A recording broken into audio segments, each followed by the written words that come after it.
साधकों के जीवन में अनेक सारे विघ्न आती है।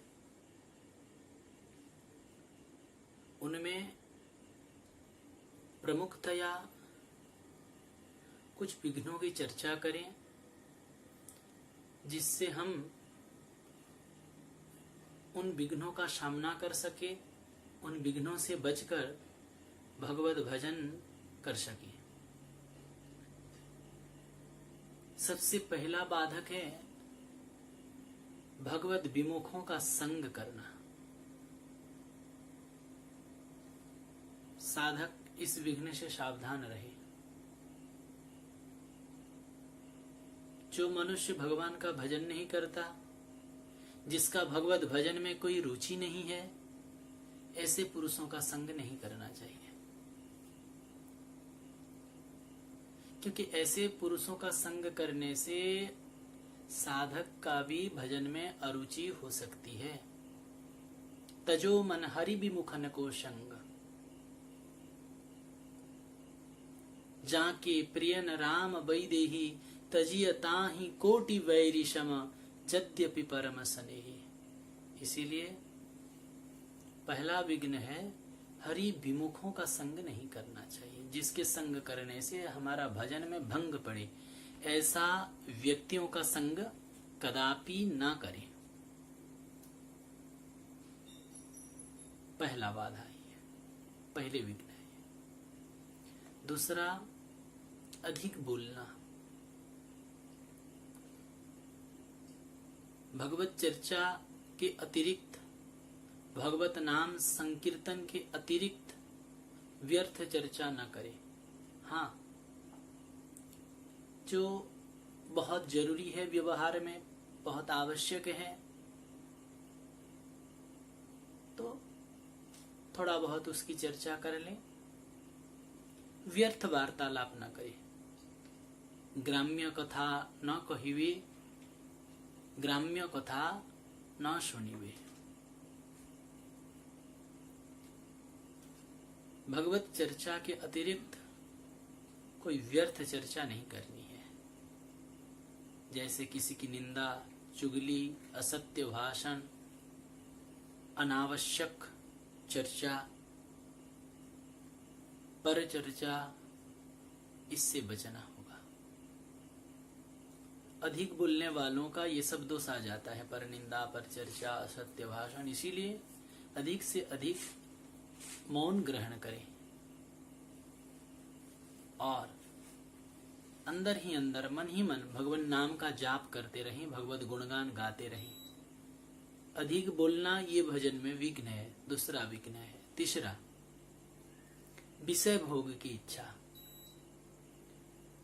बढ़िया खाना, बढ़िया पहनना, रूप, रस, स्पर्श, गंध आदि आदि। जो भी विषय क्या है, जो भगवान के अलावा जो कुछ है वो सब विषय है। परमात्मा के अलावा जो कुछ है वो सब विषय है।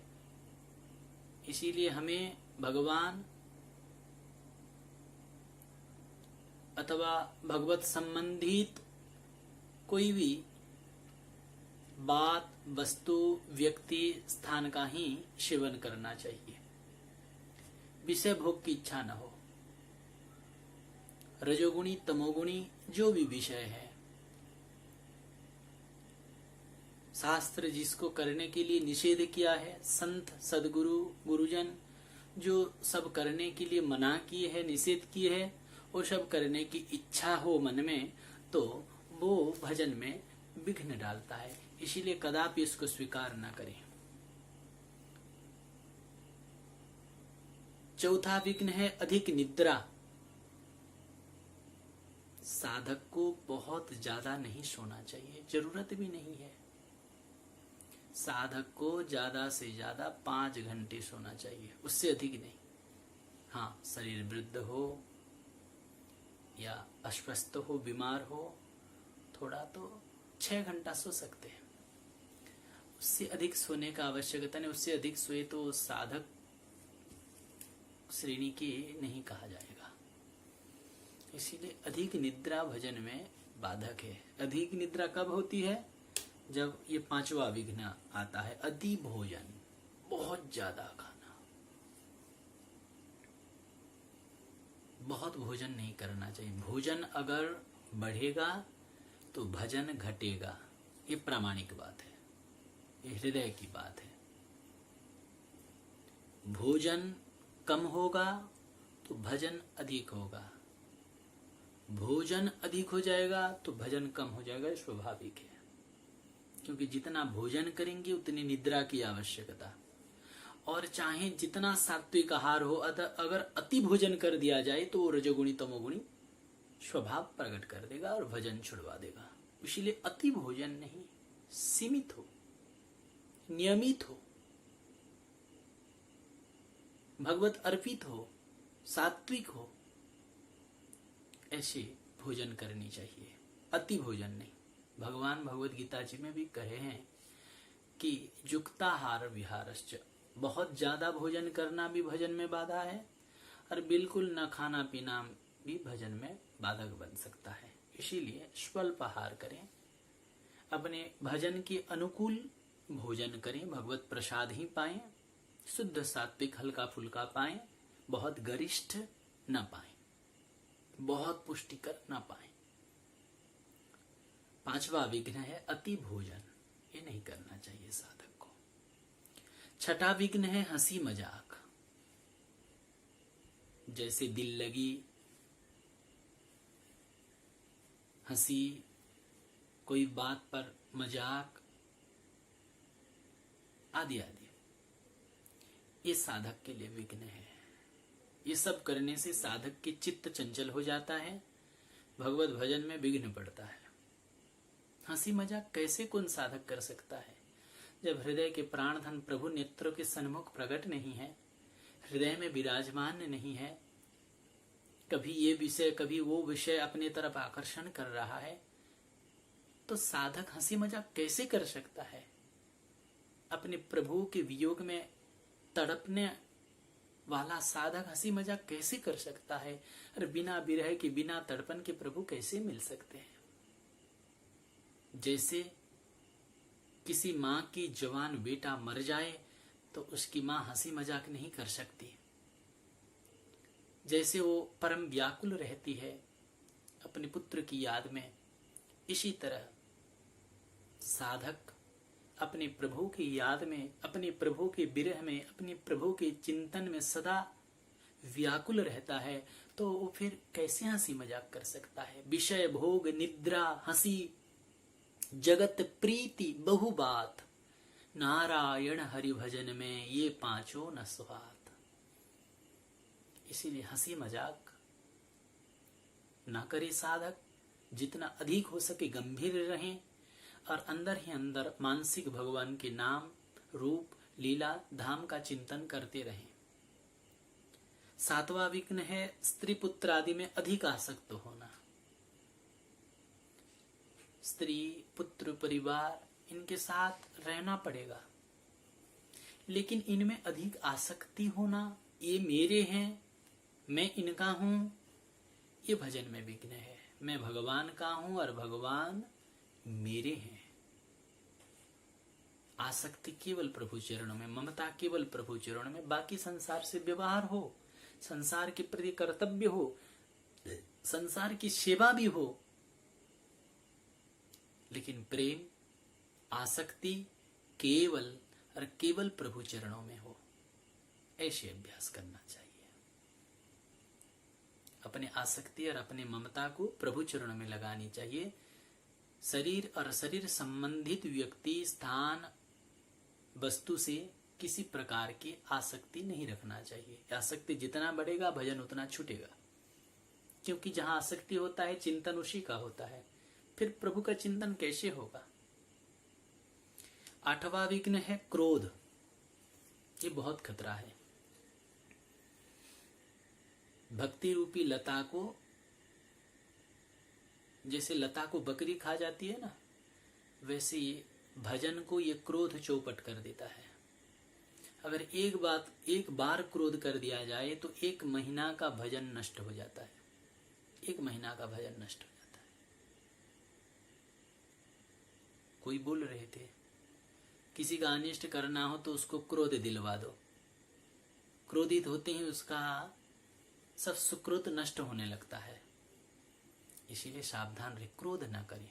हाँ, मन में क्रोध आए तो कोई बात नहीं, जब तक प्रभु नहीं मिलते तब तक ये सारे विकार हृदय में आता है, लेकिन हमें क्रिया में नहीं करना है। मन में क्रोध आए तो कठोर शब्द नहीं बोलना है, मौन हो जाना है, उस स्थान का परित्याग कर देना है, मुख पर चरणामृत जल आदि रख के अपने आप को संयत करना है।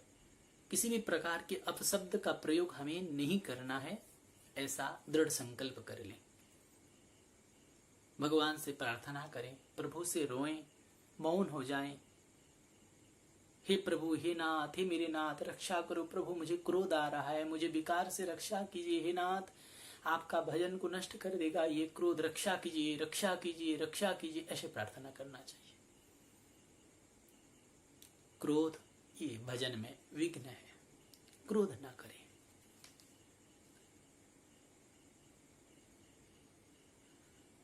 नौ नंबर विघ्न है हिंसा। मन से, वाणी से, कर्म से हम किसी की दिल न दुखाएं, किसी को तकलीफ न दें अपनी तरफ से। हाँ, अकारण में कोई हमें द्वेष कर हमसे दुखी हो रहा है तो अलग बात है, लेकिन हम अपने प्रयास से, मन, वाणी व कर्म से किसी को कष्ट नहीं देंगे, हिंसा नहीं करेंगे, किसी को रुलाएंगे नहीं। हाँ, कोई अपने दोष के कारण हमको द्वेष मानकर अथवा हमारे लिए अगर दुखी हो रहा है तो वो उसका काम हो जाने। हमें अपना भजन छोड़कर उस प्रपंच में नहीं पड़ना है और किसी को सुखी करने के लिए, लेकिन हमें किसी को दुखी नहीं करना है, किसी के प्रति हिंसा भाव नहीं रखना है। 10 नंबर विघ्न है काम विकार। ये तो प्रेम मार्ग के सबसे बड़ी बाधक है, काम। जैसे सूर्य और अंधकार एक जगह नहीं रह सकते, वैसे भगवान और ये काम, राम और काम एक जगह नहीं रह सकते। काम विकार बड़ी विघ्न है, क्योंकि काम क्या है? स्वसुख की वांछा काम है। और प्रभु मिलते कैसे है? बोले प्रेम से मिलते हैं। प्रेम क्या है? बोले कृष्णेन्द्रिय और प्रतिवांछा तार, बोले प्रेम। आत्मेंद्रिय और प्रतिवांछा तार, बोले काम। स्वसुख के लिए जो किया जाए उसी का नाम काम है, और प्रभु की प्रसन्नता के लिए जो किया जाए उसी का नाम प्रेम है। राम ही केवल प्रेम प्यारा। काम विकार, हाँ, मन में अगर ये काम विकार आए तो हमें कोई चेष्टा नहीं करनी है, क्रिया में उसको स्वीकार नहीं करना है। तो वो जो काम का जलन आएगा, अगर उस जलन को साधक सहें तो वही जलन फिर विरह में और प्रेम में परिणत हो जाएगा। इसीलिए काम विकार आए तो उसको सहें, उसको क्रिया में न करें। काम विकार ये विघ्न है, ये 10वां विघ्न है। 11वां निंदादि सहन न कर पाना। कोई हमारा निंदा कर रहा है तो उसको न सह पाना, ये विघ्न है। सहना चाहिए। निंदक नियरी राखिए, कुटिया रही छवाए, कबीरदास जी कहते हैं। निंदक मित्र हमारो, श्री चरणदास जी कहते हैं। कोई निंदा करे तो सह जाना, उसको कोई प्रतिक्रिया नहीं करना, कोई झगड़ा नहीं करना, क्योंकि इससे अशांति बढ़ेगा। बिना कारण भी कोई निंदा कर रहा है तो करने दो, क्योंकि भक्त का पाप पुण्य दोनों नष्ट होता है और भगवान की धाम को जाता है। तो पाप पुण्य नष्ट कैसे होता है? बोले जो भक्तों की प्रशंसा करते हैं उनके पास भक्त का, प्रेमी का पुण्य चला जाता है, और जो भक्त का निंदा करते हैं उनके पास उसकी पाप चला जाता है। तो फिर पाप पुण्य से रहित होकर भक्त भगवत धाम को जाता है, भगवत सेवा में नियुक्त होता है। ऐसा माने। माँ तो अपने हाथ से साफ करती है अपने बच्चा को, लेकिन निंदक तो अपनी जिह्वा से साफ करता है। इसीलिए दुखी मत होना अपने निंदा सुनकर, अपने पाप नष्ट हो रहा है। निंदादि को सहन करे, तितिक्षवः, सहनशीलता हो।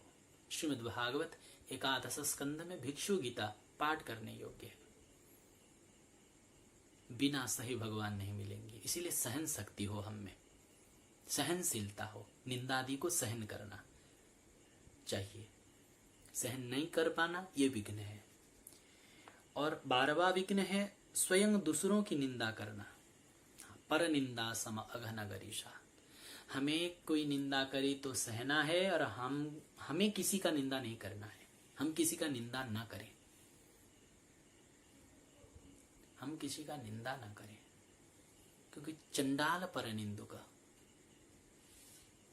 किसी का निंदा करें तो फिर भजन में विघ्न उपस्थित हो गया। किसकी निंदा करें? निज प्रभु मय देखहि जगत, तो फिर कहीं स न करें विरोध। जब सिया राममय सब जग जानी, तो फिर हम निंदा किसकी कर रहे हैं, क्यों कर रहे हैं? निंदा किसी का ना करें, ये विघ्न है। 13वां विघ्न है आलस्य, प्रमाद, मंदाहा। भजन में आलस नहीं होना चाहिए, जीवन में आलस नहीं होना चाहिए। हम भजन में आलस कर देते हैं। हाँ, सांसारिक कार्यों में तो बड़े ईमानदारी से करते हैं हम। जैसे भोजन, गोस्वामी जी कहते हैं, राम नाम को आलसी, भोजन में होशियार, तुलसी ऐसे लोगों को बार बार धिक्कार। राम नाम में आलसी नहीं, हम लोग राम नाम में आलसी और भोजन में होशियार, ऐसा नहीं चलेगा।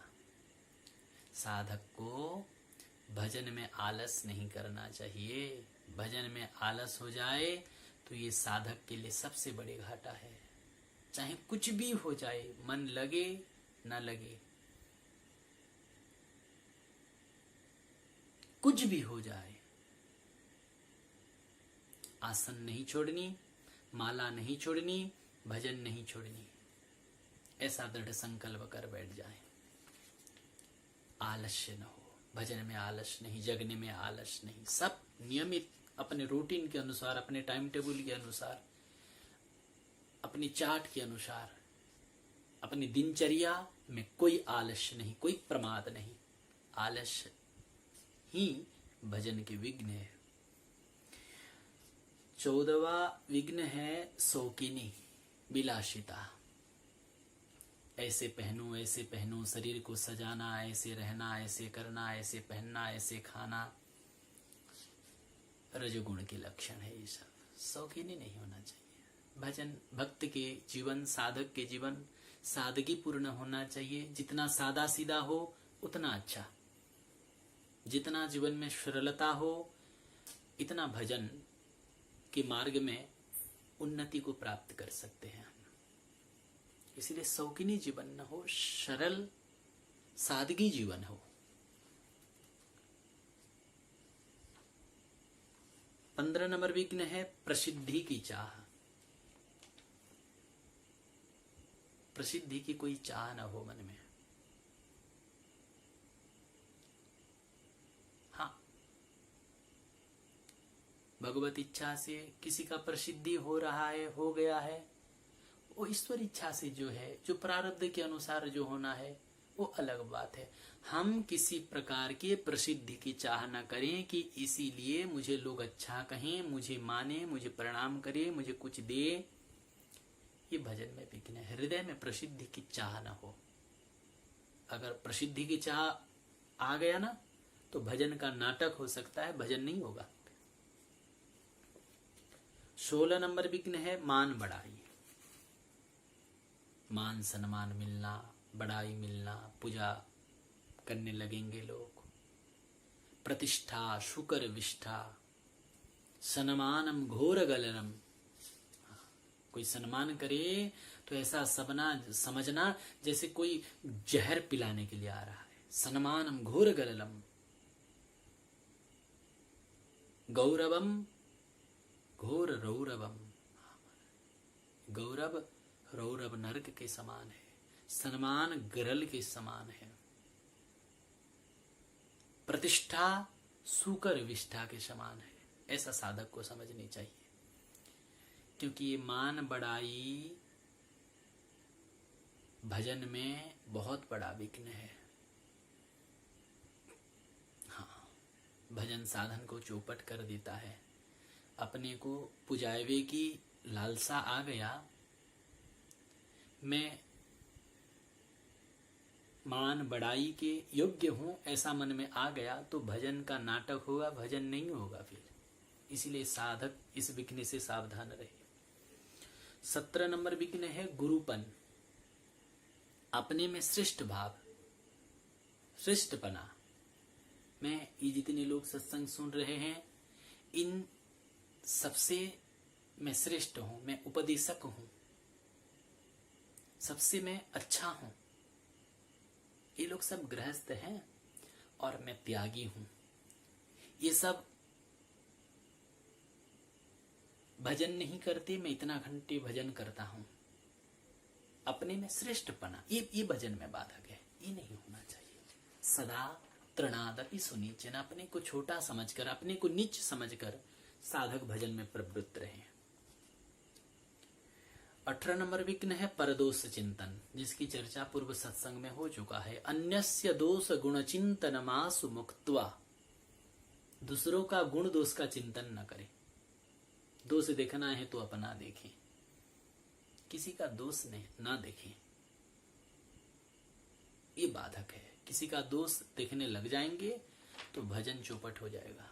मत देखें, किसी का दोष मत नहीं देखें। दोष तो अपना देखें, कमी अपना देखें, क्योंकि दोष और कमी का भंडार हम में भरा हुआ है। आत्म समीक्षा करें, अपना कमी ढूंढें, दूसरों का दोष ना देखें।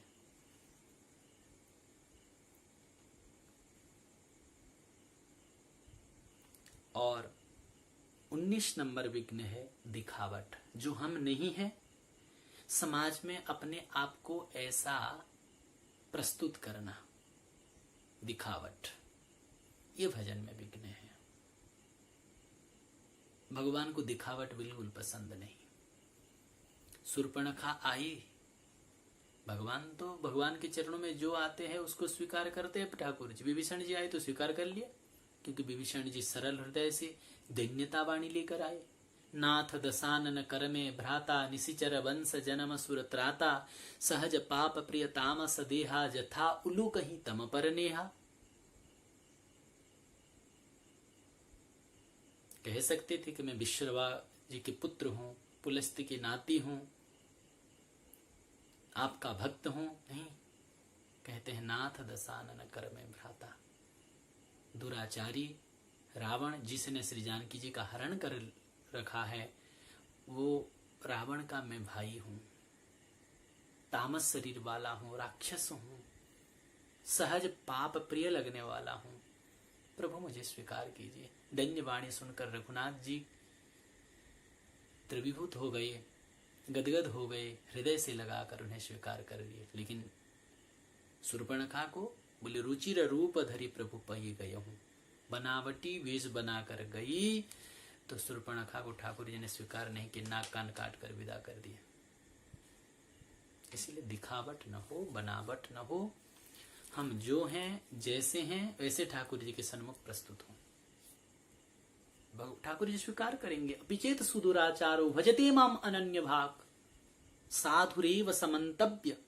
ठाकुर जी गीता जी में कह रहे हैं, तुम जैसे भी हो मेरे शरण में आ जाओ, मैं तुम्हें स्वीकार करूंगा।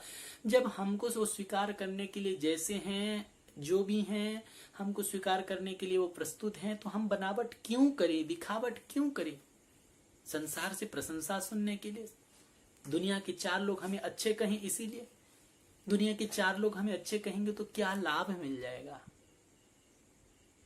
कौन सी चीज हाथ में आने वाला है? क्या भगवान मिल जाएंगे, प्रभु मिल जाएंगे, हृदय के जलन शांत हो जाएगा? नहीं होगा ना। तो फिर हम दिखावट क्यों करें? हम जो हैं, जैसे हैं, वैसे रहें। और 20 नंबर विघ्न है आवश्यकताओं को बढ़ा लेना।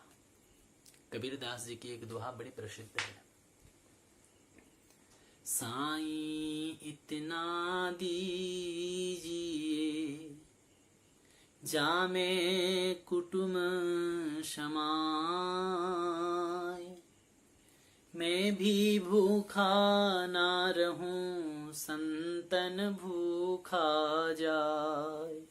बस आवश्यकता इतनी ही हो, इतना मिले हे ठाकुर जी जिससे मेरा परिवार का पालन पोषण हो जाए, मेरा पेट भर जाए, और कोई अतिथि, कोई संत, कोई महात्मा, कोई अभ्यागत, कोई जरूरतमंद व्यक्ति मेरे द्वार पर आए तो उसको देने के लिए मेरे पास कुछ हो, बस इतना ही।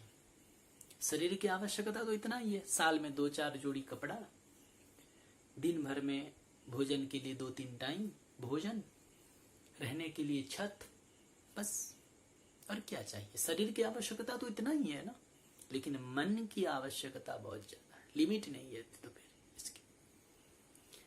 इसीलिए मन की आवश्यकताओं के चक्कर में ना पड़े और शरीर की जितनी आवश्यकता हो उतने से संतुष्ट होकर अपनी आवश्यकताओं को न बढ़ाएं।